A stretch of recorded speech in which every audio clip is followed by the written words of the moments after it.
Yeah. Y'all know what it is. Get to the floor, what you waiting for? Cause we can ride the beat straight to the top. Been waiting so long and now it's my time to show them all that it's not a game. I don't care what I'm looking like, I just gotta show you that I'm not going nowhere. If you're about it, I don't doubt it. Show me that you're showing about it, about it.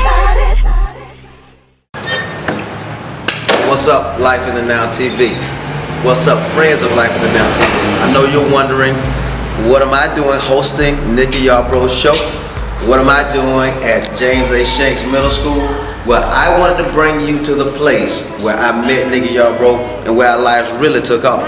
It's amazing because after 15 years of not seeing her at all, after leaving this high school, I saw Nicky Yarborough doing some great things in ministry, some great things with Paula White, some great things in Atlanta, Georgia. But now I want to ask her what happened between the time that I saw her on Facebook all over again and the time that she left me right here at Shanks High School. So let's go. Let's talk to Nicky Yarborough and see what it's all about.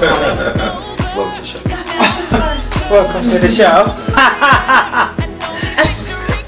Stand by in 3, 2. Hey guys, I am super excited today because I have with me on this couch a lady that has everybody else on the couch, Miss Nicky Yarborough. I'm excited because I graduated with this lady, but I feel like there's a missing piece to the puzzle called Nicky Yarborough. Nicky, I say that because when we graduated together. Right. We graduated high school together from James A. Shanks in 19-something. Yeah, don't sell it. Don't sell it. And I didn't see you for another 10 or 15 years, right. I think. And I wasn't on Facebook. My children got me into the Facebook thing. Either. Yeah. And so, but I saw you after 15 years, and I saw you sitting on a couch with Paula White, and I was like, wow.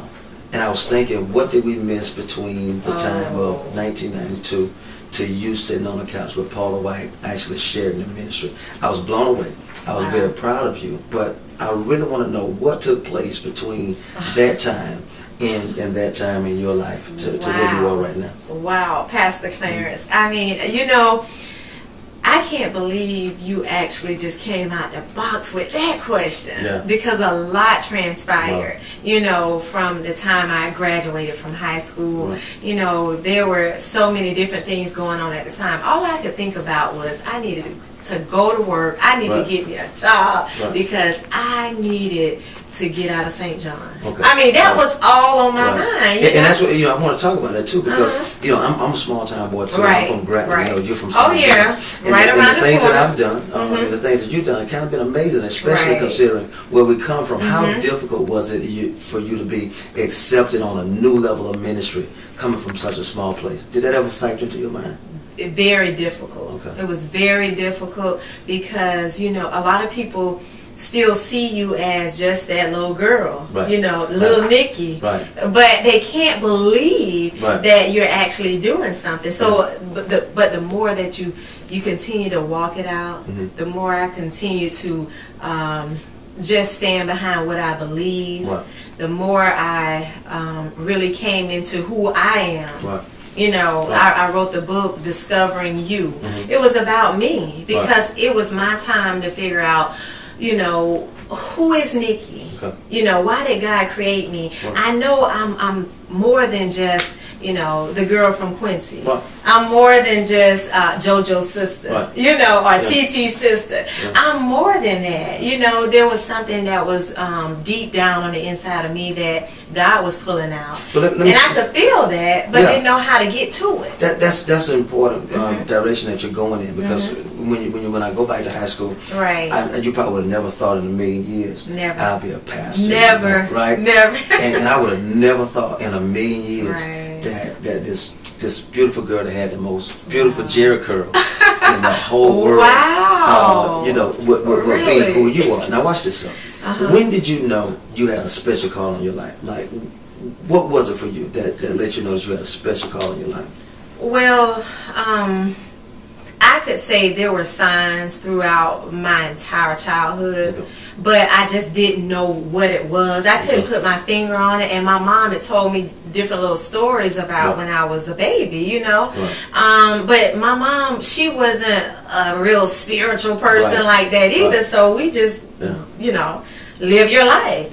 But as I think after I had my son, I knew that there was something different, because everything around me, it seems like everything was caving in on me, and I couldn't figure out what was going on. I was so tired. I was tired of the life as I knew it. I was tired of. I was tired of St. John. I was tired of the trailer. I was tired of dealing with the stuff that I was like, what is wrong with me? You know, I was desiring something different, and even though, and I was trying to find different things to I guess to bring it out. You know, stuff that really wasn't godly, stuff that, you know, I really didn't have no business doing, because I wanted to hang out then, because I was trying to find something that was already on the inside of me. So I was out doing it. But I felt so uncomfortable. And every time I would do something that I know I shouldn't be doing, it was like, you know, my heart would just be crushed, and I would always go to church, you know, and I couldn't wait to get out of there, because I knew I was going to the club, because it was something I couldn't, you know, there was a pull from both sides. Now, you know, because you spent some time in Atlanta, right? Oh yeah. And you spent some time in Tampa, did you? Not in Tampa, in Jacksonville. In Jacksonville. Now, coming back home is something that from Atlanta. What was that like? And let me tell you why I say that. Because even the Bible says a prophet is without honor in his own hometown. So you got people here that remember you when you were a Jericho. You got people that remember you when you were doing this and that. Other folk, maybe in Atlanta and Jacksonville, they didn't know that side of you. And I found that being a homeboy, it has its perks, but it also has its cons. I want to know what it's been like for you to be closer to home, and has it been an advantage, disadvantage to your ministry? Well, it has definitely, this time, it has been an advantage, because I've learned that when you truly obey God, you know, you don't have to worry about all the other stuff. Because when I came back here, I cried. I did not want to come back. I didn't want to deal with it, because, you know, we had a ministry here, you know, for almost 5 years. So it was just a lot that went on. I didn't want to come back, but I knew that God was calling me back, and I had to come back. And when I came back, God showed up like never before. And there are people that see me now, and me and Elle, we laugh about it. We say, you know, because this lady on the story, she plays on The Young and the Restless. One day she may be Phyllis, you know, or the next day she Mary Jane Benson. Like, she just changed her face, you know. And so we have this joke. We'll tell each other, you Mary Jane Benson, because they don't know you. You know, they know of you. And they knew you before, but they don't know this new Nicky. They don't know who you are right now. And a lot of people think, I'm going to be honest with you, a lot of people think, oh, it was a man that gave her money and that's how she came out. Oh, it was this, that, and the other. Do they know everything that I gained from a man, I lost everything.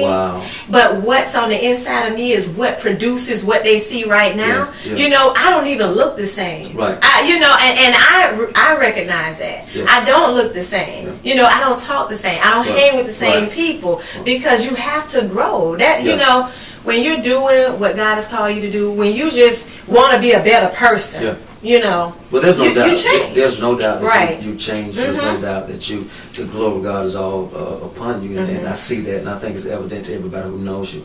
I was in Boston on last week, and somebody sent me a message, and they said, Pastor, we're very proud of you, but how do you get done all the things that you get done, man? And it was a simple answer for me.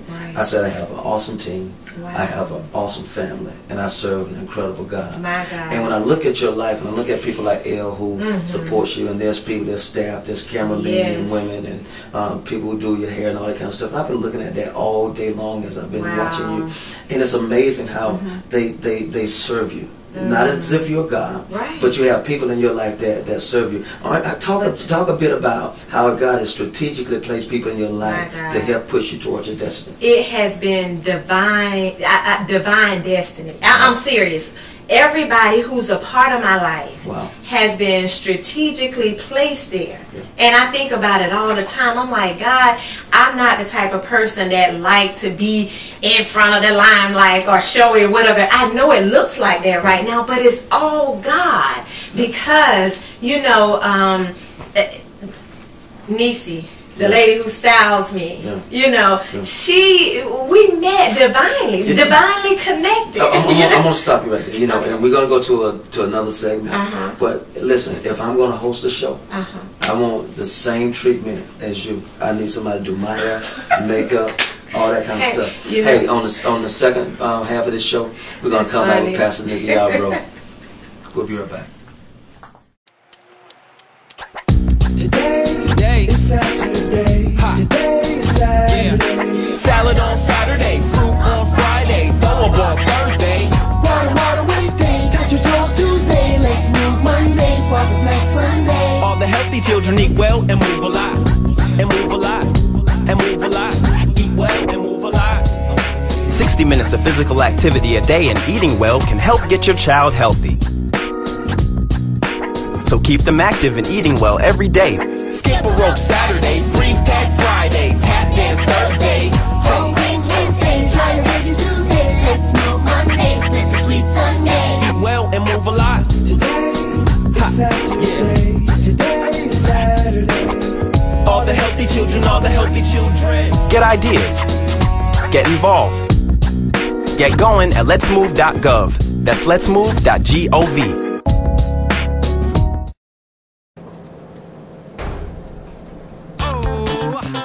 Movement.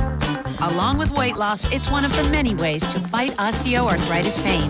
For more information on managing pain, go to fightarthritispain.org. Hey!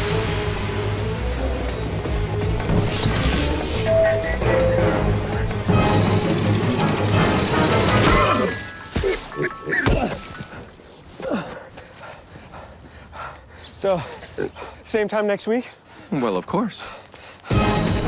Put away a few bucks, feel like $1,000,000. For free tips to help you save, go to Feed the Pig.